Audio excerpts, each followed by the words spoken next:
Welcome to the Money Insights Podcast, where high-income earners come to learn wealth-building strategies that will take them from high income to high net worth.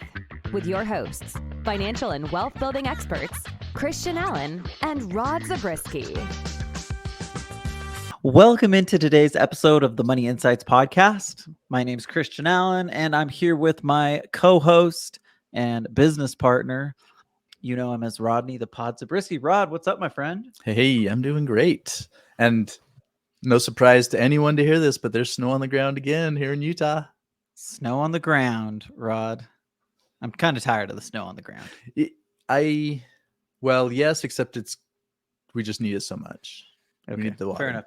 Rod, I don't think people care about the weather here in Utah. I'm going to be honest with you. So we're going to Just want to make sure they keep updated. Okay, that's fair. We want people to be able to visualize what's happening in Rod's world. Yeah, right? while they're sitting on the beach So- in Florida or something, right? Yeah, picture Rod in his house in Payson, Utah, with a foot of snow on the ground. Yeah. Okay. Rod, today we're going to do part 2 of our series, our 2-part series, Money Insights with Money Insights. We had a bunch of good questions this this round, so we decided to break it up into 2 parts.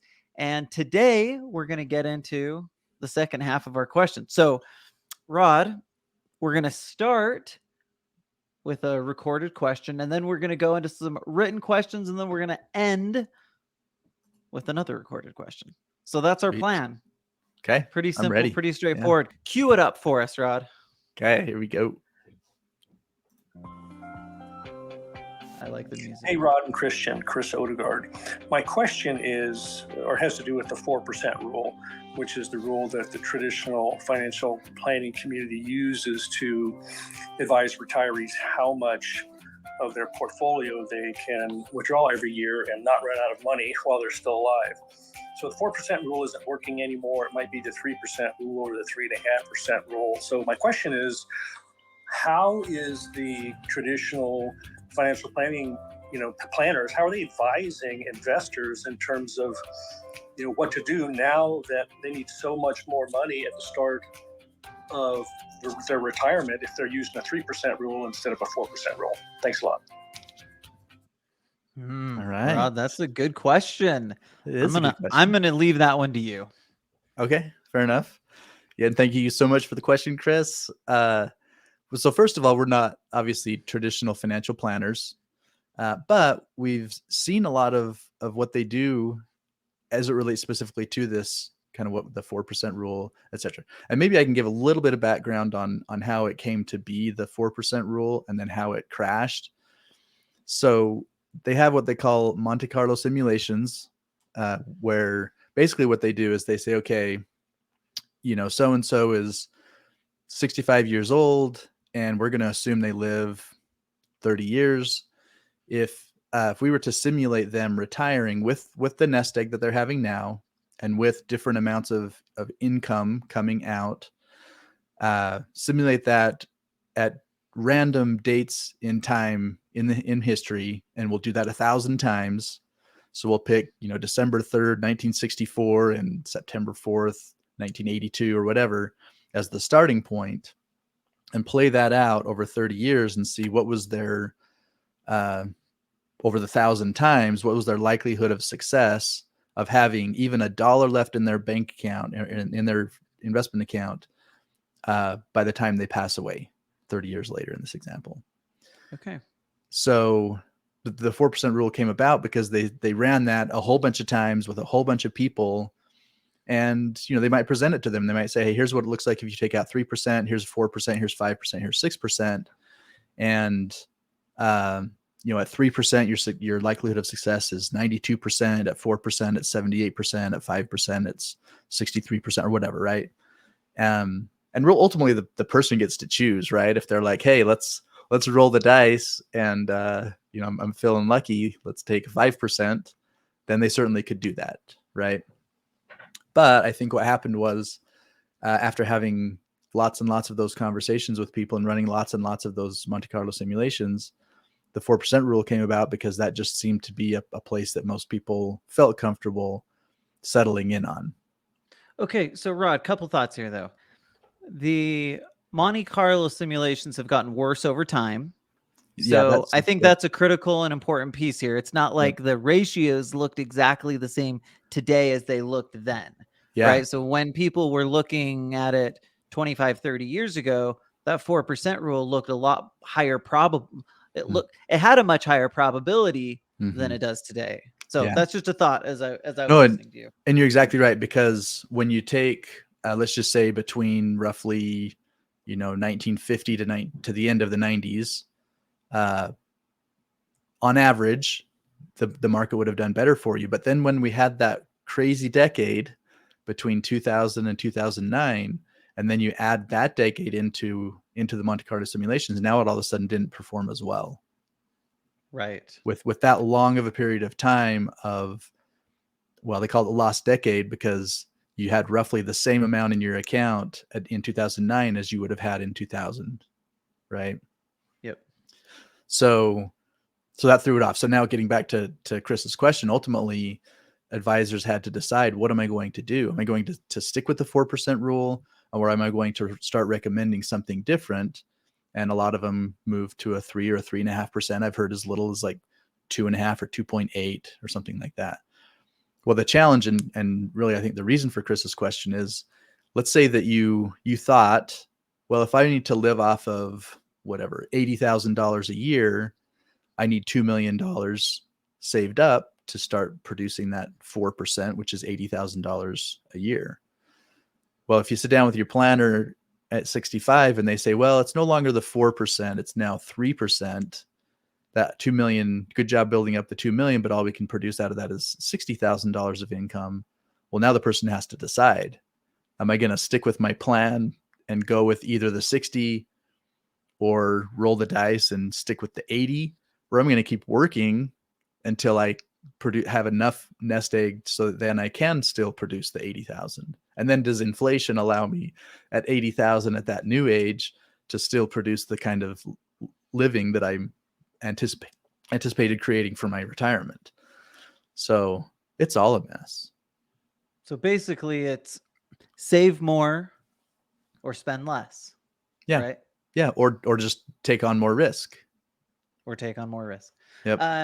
And of course, Rob, what we would say is that you change the strategy entirely, right? Yeah. Because there's much, much better ways than to take income than doing it in, taking the 4% rule and just kind of rolling the dice with it. Yeah. Okay. We definitely don't agree with the whole approach of that 3 to 4% rule. So what we would say is create passive streams of income, replace your working income with passive income. So if you've been on that path or maybe you're still on that path and you're trying to figure out a way to do something different, then check out all the previous podcasts. I'm being a little facetious there, but just, it takes a little bit of a change of mindset and doing things in a different way to move from this whole idea of building a nest egg to instead creating streams of income, passive income, to replace the active income.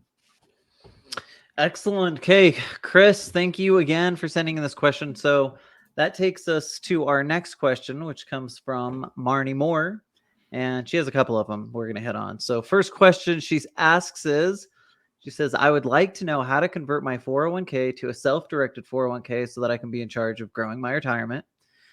Okay, so maybe I'll hit on that first. Well, actually, let me finish the question. We'll go back to that. And I'd like to know your thoughts on converting a self-directed IRA to a Roth IRA.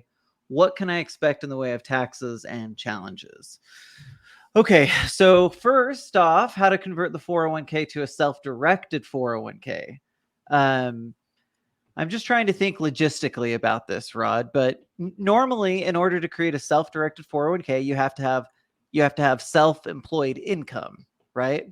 So assuming that component exists, that there's some sort of business or 1099 income that's coming in, then it's really easy to just create a self-directed 401k. You do have to have a third-party administrator, so there's some fees and costs involved, but at the end of the day, it's relatively easy to hire somebody to do that. And then, of course, once you did that, you would do a transfer from the existing 401k, like that's likely with your company, or maybe it's a former, if it's still a 401k, it'd have to be with your company. You would just do a rollover from that 401k into the self-directed 401k. And the other thing I would say is that you'll want to talk to your current employer to make sure that they will allow you to take a 401k or to do a 401k rollover if you're still working there. So I'm not sure, Marnie, where you're at from a work standpoint. So if it's a situation where you've left your employer already, then this is a non-issue. It'll be no big deal to transfer it over.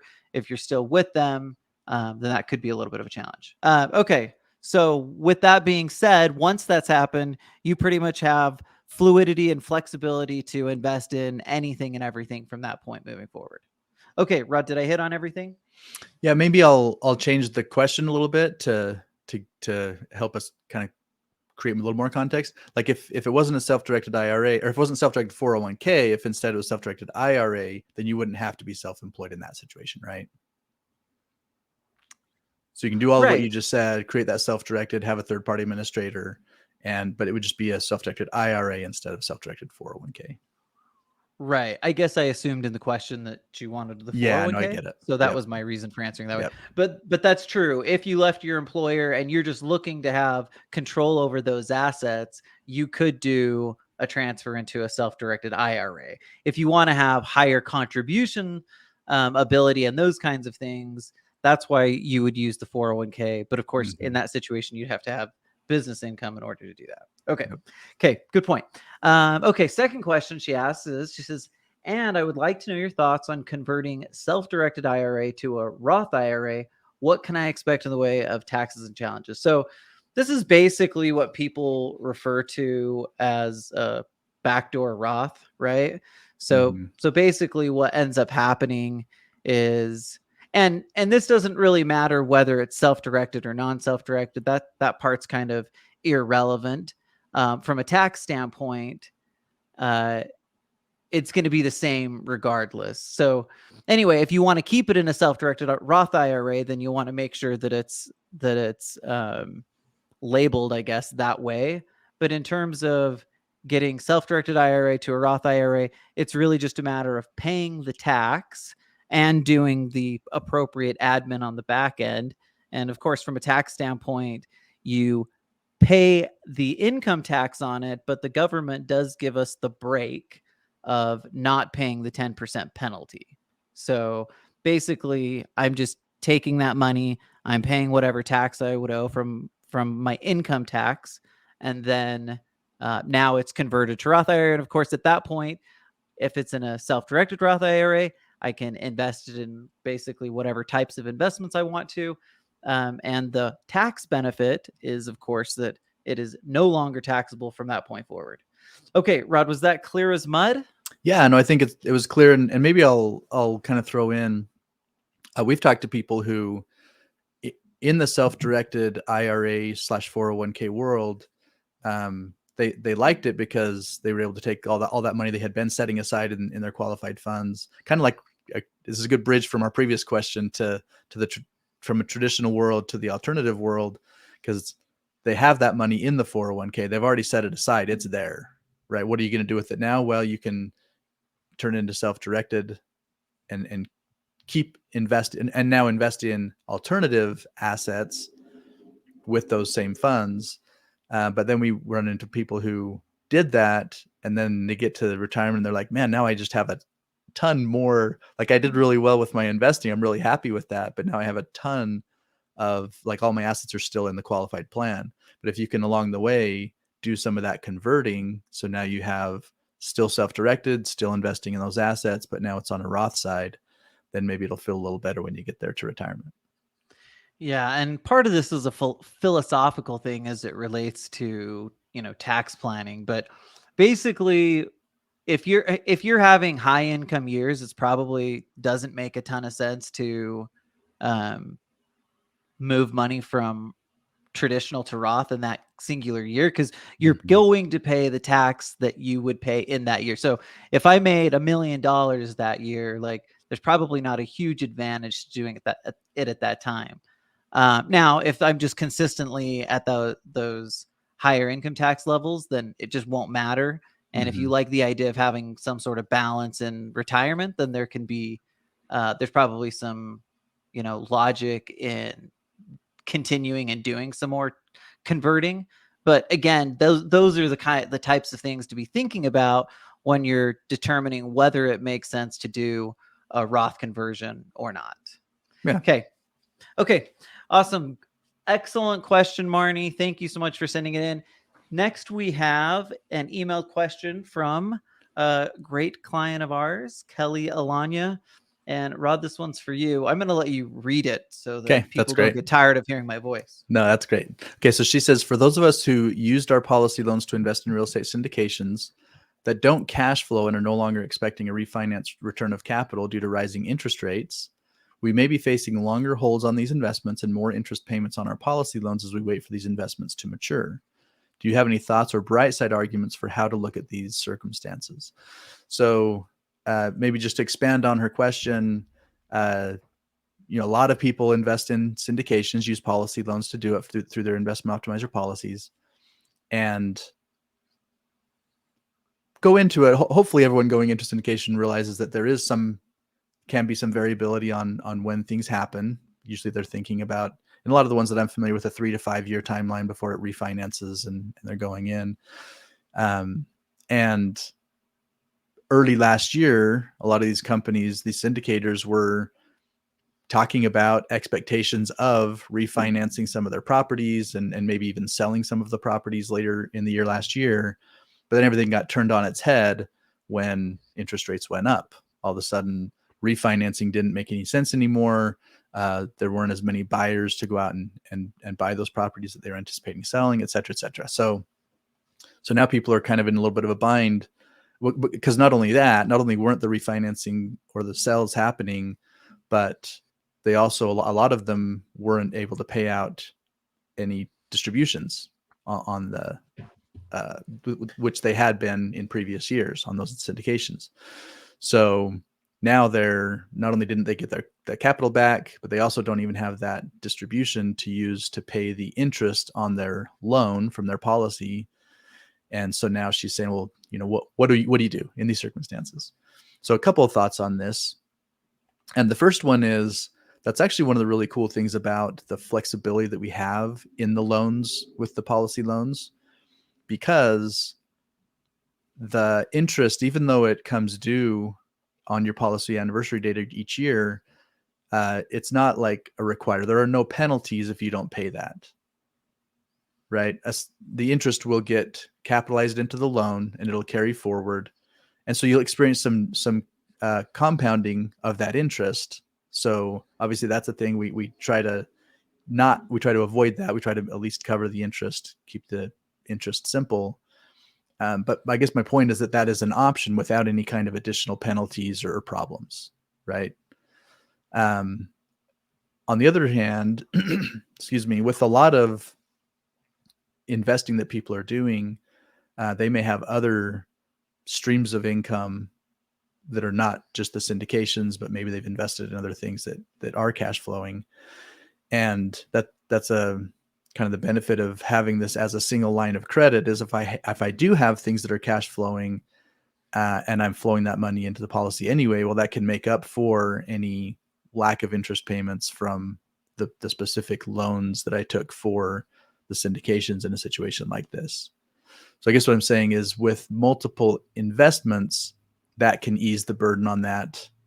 And then the third thing to say is, if you're hearing me say this and you're like, I just can't stomach the idea of that compounding interest, but you have cash, sitting in the bank that you wish you could go out and invest in things, but there aren't a lot of investment opportunities, then it wouldn't be a bad thing to take just some cash out of your bank account and slide that over to cover the interest, keep it from compounding on you during this time while kind of you're in a cash crunch, so to speak, as it relates to the investments.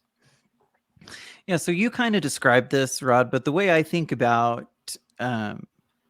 the investment optimizer strategy is kind of just that. It's like it's an overarching strategy. So it becomes difficult when it's isolated to like policy cash equals one specific investment, right? Mhm. Because what we're experiencing now can absolutely happen.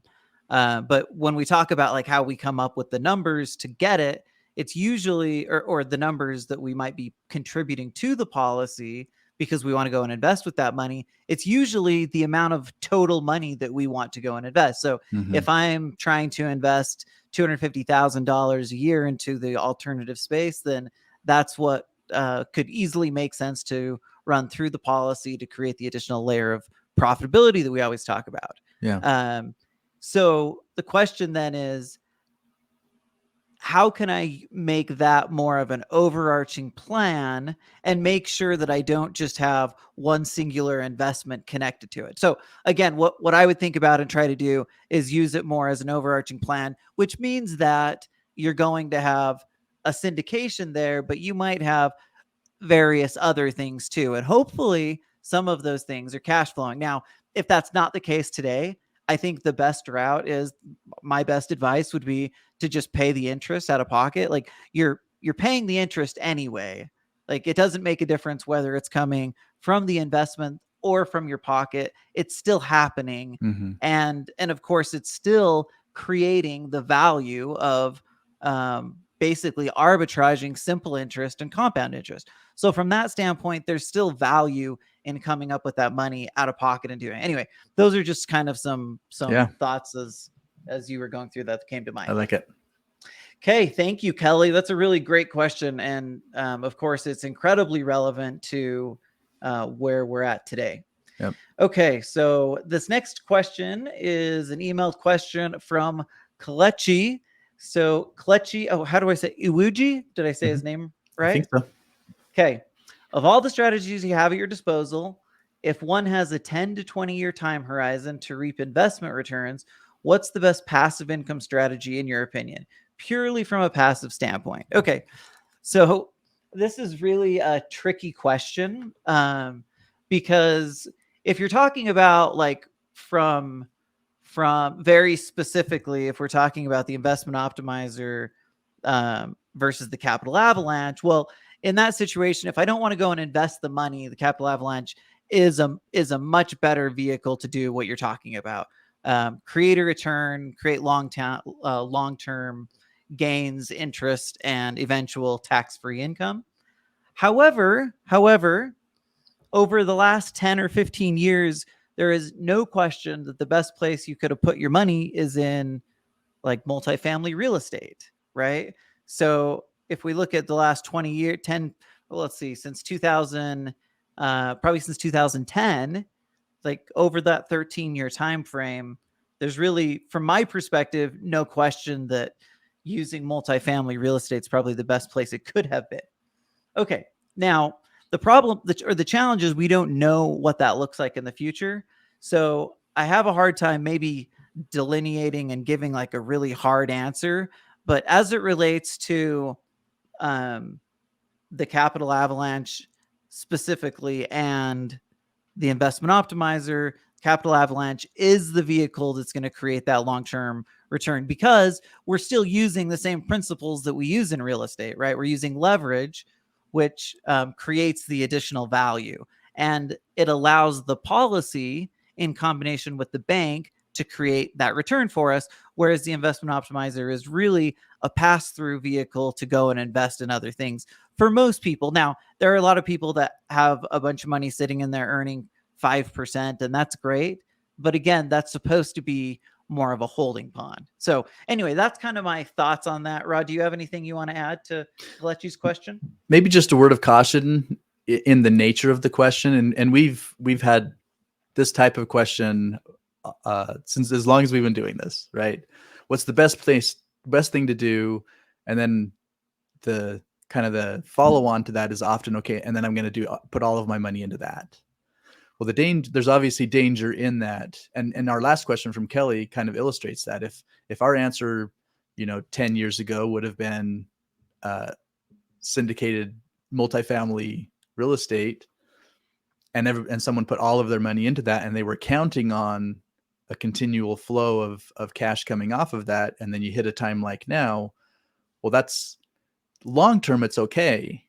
But if these kind of short bumps in the road cause you real problems, then well, I guess at the end of the day, you don't want to necessarily just say, hey, I'm going to decide which one's the best and put everything into that one, because there are just inherent risks that come with everything. And we have to approach it understanding those risks and maybe diversify across different opportunities to just kind of allay those risks. So, Rod, that brings up a good point. I just want to hit on really quick. So, and it's going to sound a little bit like a commercial, but basically, if anyone's read on our website, right, we call ourselves the alternative wealth building firm for high income earners. And the reason I mention that is because for us, it's not about a singular individual strategy, right? Mm-hmm. We have our expertise. We have the place that we're really good in.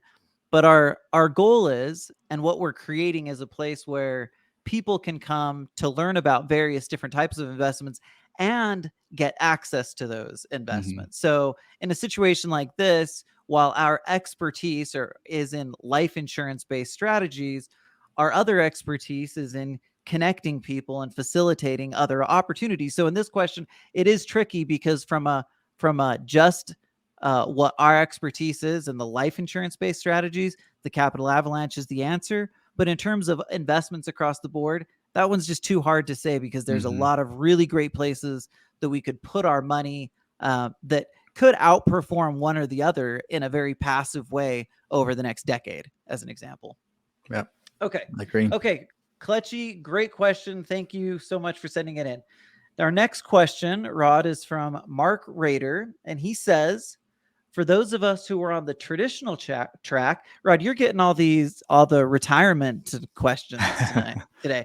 Okay, so he says, for those of us who are on the traditional track and put a lot of money into qualified plans, but want to retire before 59 and a half, what would you suggest we do with that money to create income? Okay. It's a tricky situation. Well, it is tricky because, and maybe I'll just clarify what's tricky about it. If you have all your money in the qualified plans and you're ready to access it before 59 and a half, then, and if I'm just taking regular distributions out of my IRA, 401k, 403b type of qualified plans, then in addition to paying the regular income tax on it, there's an additional 10% penalty. Once I get past 59 and a half, I still pay the tax on it, but I don't have that additional 10% penalty. So obviously people already hate the idea of paying the tax. So the extra penalty is even more painful. So let's try to avoid that. So even within that qualified money, there is what's called the 72T, which basically says if you want to retire early, take money out of those qualified plans, and you're going to do it for multiple years in a row, usually it's a 5-year type of plan, then you can take money out of those accounts without paying the 10% penalty if you follow the rules of the 72T. Now, I will say this, the 72T is going to allow you to take, 3.5%, something like that out of your account. So it's depending on how much you have in there, it may not be very meaningful. So, but it can help, right? If you have that and you have other sources of income, then that could help. Okay. So that's part one. Yeah, I think the point that you're making is just that it sounds really cool to say, hey, as long as I take out 5 even distributions, then I can take it out before 70 or before 59 and a half. Mm-hmm. And the reality is that when we've executed these, it just always is much less than the person is hoping for, expecting. Mm-hmm. And so if that's the plan, then just go in doing the calculations on the front end to determine whether that's really viable. Yeah. Yeah. And maybe at the very least, whatever that is, great. You use that to help. But again, if that's the only source you were hoping to use, then it just may not be that helpful. Now, the next part of the answer to my question is a lot of times when we plan retirement income, not only for these kind of early retirees, but across the board, we'll often implement a strategy we call income now, income later. Meaning I've built up multiple assets. I have different ways that I can create that income in retirement. So we're just going to order the taking of the income and where I take it from out of the non-qualified assets first, or maybe even more appropriately, using those assets to create passive streams of income from the non-qualified assets to replace my working income, and just realizing that I'm going to delay taking any money out of those qualified plans until I do get past age 59 and a half. And it makes more sense to then start taking the income from there. Both of those things are true, Rod. The thing that's coming to my mind is that you can also do a Roth conversion. Yeah. And the value in a Roth conversion is that you're in some ways able to, well, okay. So I say you can do the Roth conversion, and you can, and yet there's still, planning that has to be done because you can't take it out immediately. So let's go through what that looks like. If I know that this is coming up, let's say that I'm 42 years old and I'm seeing that, okay, I keep putting $150,000, $200,000 in my defined benefit plan, or, something like that. And I'm building up significant assets there, and it's just getting a little bit skiwampus. Well, in that situation, you'll probably want to start doing some converting, because in the Roth conversion situation, I can move the money over without paying the 10% tax penalty. But in order to get to that money, I have to let it sit in there for 5 years. The rule with a Roth is that I can take my contribution back out. I can't take the interest before 59 and a half, but I can take my own contribution or my basis, with the caveat that it has to have been in there for 5 years. That was an excellent question. Thank you so much, Mark, for sending it in. Our next question, Rod, also for you. He says, Rod, this question is attributed to Rod Zabriskie. Yeah. Rod, maybe you need to give me some context for why you're asking questions now. Yeah. Okay. So this is one that came from a lot of people, and I guess I could have gone back and just found an instance where someone asked it and attribute it to them. But we've had it asked a lot over the last 2 months. Okay.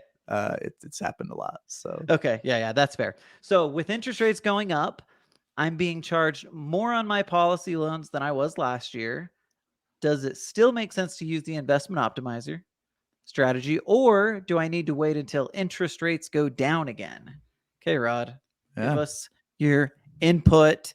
Give us the wisdom on this, because you're right. This is a hot topic question right now for good reason. Well, and for the last, 13, 14 years, interest rates with these policy loans especially has been at its floor. In other words, the insurance companies have said, hey, the interest rate that we charge on loans has a minimum amount, and it's always 1% higher than the guaranteed interest rate of the policy. So if you had one of the older policies prior to 2022, you had a 4% guaranteed interest rate on your policy. Therefore, your minimum interest rate on the policy loan was 5%. If you started one last year where your guaranteed interest rate was 3%, then your minimum loan rate was 4%. Okay.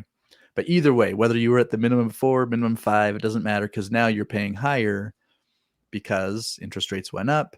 And this really, I think the big catalyst for this was one of the primary companies that we use, Penn Mutual, sent a letter out the beginning of December where they said, hey, as of January 1, we're going to increase our loan rate to 5.7%. No matter where you are now, you're going to be paying a new rate of 5.7% starting January 1. So people say, well, okay, great. If I was paying this lower rate and now I'm going to pay higher, now what? Does it still make sense to use the investment optimizer strategy? And my answer to that is it doesn't change anything as it relates to the strategy. Obviously, if I'm paying more interest, that is a change. So I don't want to eliminate or diminish the concern. But as it relates to taking a loan against my policy to go out and invest, and I'm creating a 10, 15, 20, 25% return with what I'm investing in, well, that doesn't change anything as it relates to the benefit of using the strategy. So that's part one of my answer. The second thing is that, especially as it relates to a company like Penn Mutual that's direct recognition, the higher as the interest rate on that I'm paying on my policy goes up, the interest that I'm earning on that portion of my cash value that's collateralizing the loan went up as well. So Okay, this is important, Rod. This one I think is the most critical part. What you're saying here is that it's not just that the loan rate's going up, because that's what it feels like. That's what they're seeing a letter that says, hey, this loan rate that was 5 is up to 5.7. That feels gross. Of course, right? Nobody wants to pay more interest, even though we all understand why it's happening. But what you're saying here is that simultaneously, and because of this concept of direct recognition, which again, part of it, we probably will have to get into a broader discussion on direct and non-direct, and I think sure we have.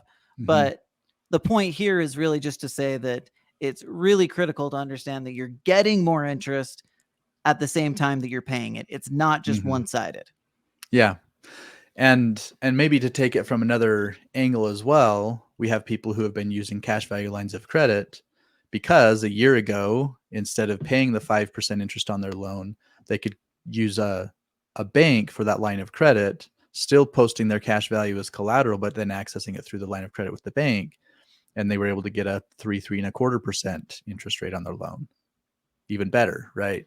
Well, that's obviously changed as well. Those interest rates have gone up. So then people say, well, when does it make sense for me to, or does it make sense for me to keep the cash value line of credit with the bank, or should I move it back to with the insurance company? And here's our kind of rule of thumb on that. If the loan rate that you're paying with the bank goes higher than 6.4%, then it makes sense to move it back to the policy loan with Penn Mutual, because of that combination between the difference in interest rates obviously matters, but then also that direct recognition, because you can then earn higher returns in the policy by having the loan now compared to where it was before. So, Rod, what's the importance of that 6.4? How did we get to that number? Yeah, great question. Okay, so in the Penn Mutual policy, the direct recognition says that for the first 10 years, whatever interest rate you're paying on the loan, so in this case, we were paying 5%, the interest you're earning on the collateralized portion of your cash value is 65 basis points less than that. So if I'm paying 5, I'm earning 4.35. If I'm paying 5.7, I'm earning 5.05. The dividend rate that they're paying currently is 5.75. Okay. So I got to the 6.4 by basically saying, if my difference in what I'm paying in the interest rate is 65 basis points anyway, so I'm paying 6.4 at the bank and earning 5.75 with my dividend rate with the insurance company, that's the 65 basis point difference. But if now I'm paying, instead of 6.4, I'm paying 6.5, but I'm earning 5.75, well, I might as well move it back to Penn Mutual, pay 6.5 and earn 65 basis points less than that, right? Yep, that makes sense. And can I just add this caveat, because there will be people in this situation as well. If you are in a more mature policy past 10 years, then that would look different, because in that situation, they don't have that 0.65% or that 65 basis point difference. It's just a true, what we call wash loan at that point. Yeah. Yeah, if you're paying 5 on your loan rate, you're earning 5. If you're paying 5.7, you're earning 5.7. And that, again, is one of the benefits for continuing to use the strategy longer term. It becomes even more attractive as time goes on. Okay. Excellent, Rod. Is there anything else you wanted to hit on before we move on to our last question? Yeah, maybe one last thought, and that is just that there are more differences between using the cash value line of credit versus the policy loan with the insurance company. So I'm speaking solely from the standpoint of interest rates. If that's the driving force and you always want to be getting the best interest rate, regardless of what those other differences could be between the two, then that 6.4% holds true. However, if there are reasons why you think, well, keeping the cash value line of credit still makes sense because of these other benefits that come with it, then I can totally support that. And we have people who are doing that. So just wanted to clarify that as well. Okay. Excellent, Rodney. Thank you for everybody who's been asking that question. That's obviously one that is incredibly relevant as well. So, Rod, we have our 15th and final question. This one's from Kerrigan Call, but this is a recorded question. So why don't you cue it up for us? Okay.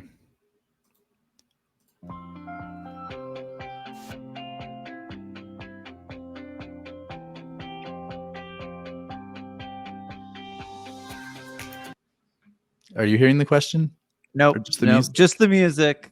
It was. I was like, wow, we're getting quite an intro on this one. The text was showing like he was like it was going, but he wasn't. Oh, that is so I may weird. just have to go the one without the music.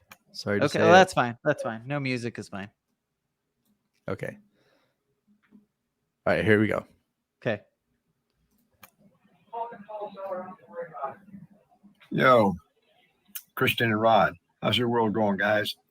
Hey, what do you do when you have a CEO that is maxed out on their 401k, their deferred comp, their health savings account? They don't want to put money into the stock market right now or annuities. But I've recommended the annuities. But anyway, where do you guys kind of see for the future person putting their money? Appreciate it. Thanks. Okay, that's a good question. A good couple of questions. But can I just ask you a question first, Rod? Okay. Did you pay Kerrigan to ask us this question? Did you like send him $100 bill and be like, hey, can you cue this question up so we can finish our podcast on a high note? No, so I've never talked with Kerrigan before, and so okay, I'm gonna verify that this is. No, I'm just kidding. Kerrigan, thank you for the question. We have some thoughts on this. So first of all, it's a good position to be in if you've basically filled all of your qualified plans and things like that and still have money that's left over. So that's a positive thing. But maybe I would back up even further and say this, like, before we would recommend this CEO do maxing out their 401k and health savings account and other qualified plans, we'd probably go further back and suggest that they do other things in addition to it. Now, I will say this, I maintain that there is a valuable place for qualified money. I think that high income earners can get value by, putting money in a defined benefit plan for 10 years or something like that. So there's some positive things there, but I would say the first thing is don't max out all of your qualified money. Because if you believe, like most people do, that taxes are more likely to go up than down in the future or stay the same, if we feel like that's true, then the future from a tax standpoint doesn't look so rosy. So anyway, that's my first thought. Okay, so let me go back to, he also said the stock market and or annuities. Okay, so stock market and annuities. As I always say, I still think there's a place for most of these things. Annuities have value. The stock market has value. But what we would probably recommend someone doing is first getting involved with and starting to invest in the alternative space. So that means funding the investment optimizer, right? And getting my opportunity fund built up so that I can start investing in other types of investments that aren't qualified plan type of things, real estate, business, all of the variety of things that we so often talk about. And then, Rod, if I was looking specifically for income strategies, that's probably the only time I would like really consider annuities. Now, here's the good news. annuity interest rates are going up and they're looking a lot more attractive. Obviously, interest rates across the board are going up. And so from an annuity standpoint, there's a lot more opportunity coming out of the annuity world than there has been in the past. And so there's probably a little bit more reason to at least look at or consider that. But I wouldn't seriously consider using an annuity unless it was very specifically part of an income, retirement income strategy. Okay, Rod, did I miss anything? I have a thought, maybe. Please. My assumption that for the reason they're using all the deferred comp and the qualified plans, the health savings account, is because they're looking for tax deductions. And maybe to draw a line between that and what you talked about is that's one of the things that we like about the alternative investing space is that we can create so many tax deductions without getting in bed with the IRS, right? And forever applying, playing by their rules as it relates to the qualified plans. And part of it is actually included here, including limitations on how much you can put into it. Like they're saying, hey, this is all great and dandy, but you can't put very much into it. Well, there's no limit on how much you can put into an investment optimizer policy and then go out and invest in the real estate and the businesses and the funds and notes and all those kinds of things. Right. So if you look at it and you kind of break down, so let's just say Kerrigan, as they were thinking about this, really was focused on where do I maximize my tax benefits? Well, if that's the case, I basically outlined it without highlighting the tax perspective or the tax part of it, because if I'm putting money into a life insurance policy, like we've talked about, right? In that situation, that money looks, feels, and acts just like a Roth IRA because I'm going to take it out on a loan basis, or I'm going to take out my basis, but one way or the other, there's no reason why I should ever have to pay tax. So basically that ends up being a tax-free income vehicle and a tax-free pass-through vehicle. And then of course you take it to the next level and you're talking about things like real estate depreciation, bonus depreciation, cost segregation, all of these various things that come into play. And for most people, have a much more meaningful tax implication than simply deferring, $100,000 into a deferred comp plan. So anyway, but this is a really great question though. So it's a question that, we frequently get. Kerrigan, we appreciate you sending it in. Rod, is there any final thoughts that you want to hit on before we wrap things up for today? Well, I think what it highlights is what drives us in a lot of the content that we put out there, including what the conversations we have in the podcast, but also including some things we've done recently, like with our high income money hacks and even the curated curriculum that we've put together on, if someone takes our investor quiz and gets that curated curriculum, because it's pointing people in the direction of things that allow us to answer questions like this with more than a 3 or 4 minute soundbite to where we can really build out the case for the alternative investment world, why it makes sense to do that, and how someone can go about capturing those tax benefits and additional opportunities as it relates to capturing returns and all that kind of stuff. Yeah, thank you for mentioning that. I got so excited about the question, I just forgot where to go. So but that is a great point, right? The high income money hacks is really our response to this question. Mm-hmm. It's various strategies that high income earners can utilize to obviously create returns, but also be smart across the board. And tax components or the tax component is a critical piece of that, since it's our biggest cost. So anyway, check out the high income money hacks. There's a bunch of different things that we hit on from a tax perspective that will help. Okay, Rod, this was fun. Thanks everybody who participated and sent in questions, whether it was audio or written. We are super appreciative. And thanks for everybody else who listened to us. And we will see you next week on the Money Insights Podcast. Thank you for listening to the Money Insights Podcast. To learn more about the financial and business strategies discussed in this show, please visit moneyinsights.net. The views and opinions expressed on the Money Insights podcast are not intended to be individual financial, tax, or legal advice. Always consult with the appropriate advisor before making financial decisions. And if you're enjoying the show, please feel free to rate, subscribe, and leave a review wherever you listen to your podcasts.